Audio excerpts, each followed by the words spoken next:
కృష్ణ యాదవ్ గారికి ఇచ్చాం. అలాంటి పదవులు చేయడానికి బీసీలకి అర్హత లేదా ఇవాళ? మేము ఎవరికి ఇచ్చుకున్నాం? ఇవన్నీ కూడా మళ్ళీ మనల్ని మోసం చేస్తున్నారని అర్థం చేసుకున్నారు అందరూ. ఇవాళ డీజీపీ ఎవరు, సీఎం ఎవరు, చీఫ్ సెక్రటరీ ఎవరు, అంతా ఆయన సామాజిక వర్గమే కదా. అంటే నేను కాదంట్లా, సామాజిక వర్గం అందరికీ ఇవ్వాలి. బీసీలు ఉన్నారు కదా, మిగతా కులాలు కూడా ఉన్నాయి కదా, వాళ్ళకు కూడా ప్రాధాన్యత ఇవ్వాలి కదా. సీఎం నువ్వే, డీజీపీ నువ్వే, మీ వర్గమే, సిఎస్ మీ వర్గమే, తిరుమల తిరుపతి దేవస్థానం చైర్మన్ మీ వర్గమే. ఇట్లా అయితే ఎట్లా? ఇవాళ అది ఖచ్చితంగా కనపడతా ఉంది. ఖచ్చితంగా రేపు రాబోయే కాలంలో తెలుగుదేశం పార్టీనే గతంలో అన్నీ కూడా చంద్రబాబు నాయుడు గారు చాలా నిష్పక్షపాతంగా అసత్య ప్రచారం చేశాడు జగన్మోహన్ రెడ్డి. సోషల్ మీడియాలో కులాలు పెట్టి, మతాలు పెట్టి, ప్రాంతాలు పెట్టి విడగొట్టాలని చేశాడు. ఇవాళ ప్రజలందరూ కూడా గమనిస్తూ ఉన్నారు. ఖచ్చితంగా ఈ రాష్ట్రానికి ఉపయోగపడే నాయకుడిని రేపు ఎన్నుకోబోతా ఉన్నారు. అంటే నెక్స్ట్ ఇప్పుడు మీరు ఆల్రెడీ బీసీకి సంబంధించిన వెన్నెముక ఎక్కడికి పోలేదు టీడీపీ పార్టీకి, అలాగే ఉంది ఓట్ బ్యాంక్ అని చెప్తా ఉన్నారు. ఇప్పటి వరకు కూడా ఒక్క పేరు కూడా ప్రకటించలేదు మీ నాయకుడు కావచ్చు, అటు పొత్తులో భాగంగా పవన్ కళ్యాణ్ కావచ్చు.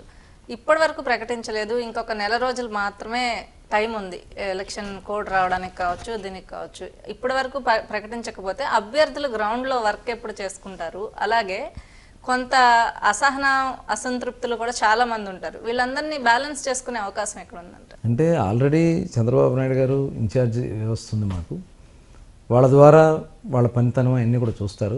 ఆల్రెడీ పార్టీ నుంచి కొన్ని ప్రోగ్రామ్స్ ఇస్తారు, ప్లస్ ఇండివిజువల్గా అక్కడ ఉన్నటువంటి ఇన్ఛార్జెస్ చేసే కార్యక్రమాలు చూస్తారు. తర్వాత గ్రౌండ్లో ప్రజలు ఎవరిని కోరుకుంటున్నారో కూడా చూస్తారు. ఇవన్నీ కూడా బ్యాలెన్స్ చేసి త్వరలోనే ఇస్తారు.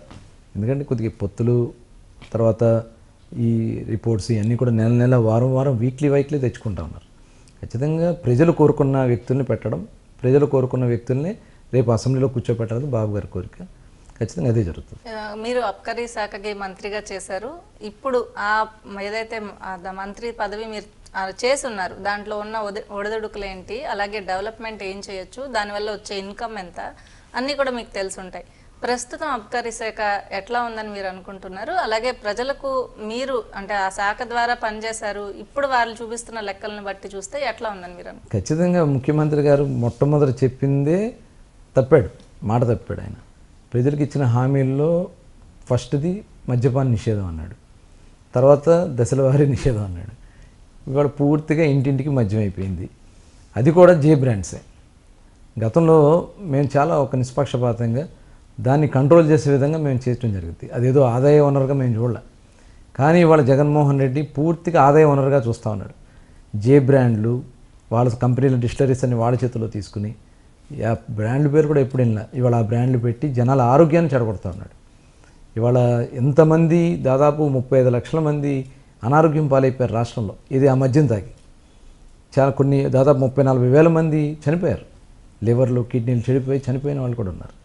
ఇవాళ ముఖ్యమంత్రి గారు కేవలం దీన్ని ఒక ఆదాయ వనరుగా, ఆయన సొంత ఆదాయంగా కూడా చూసుకుంటా ఉన్నాడు. ఇదైతే మంచి పద్ధతి కాదు. ప్రజలు కూడా గమనిస్తూ ఉన్నారు ఖచ్చితంగా.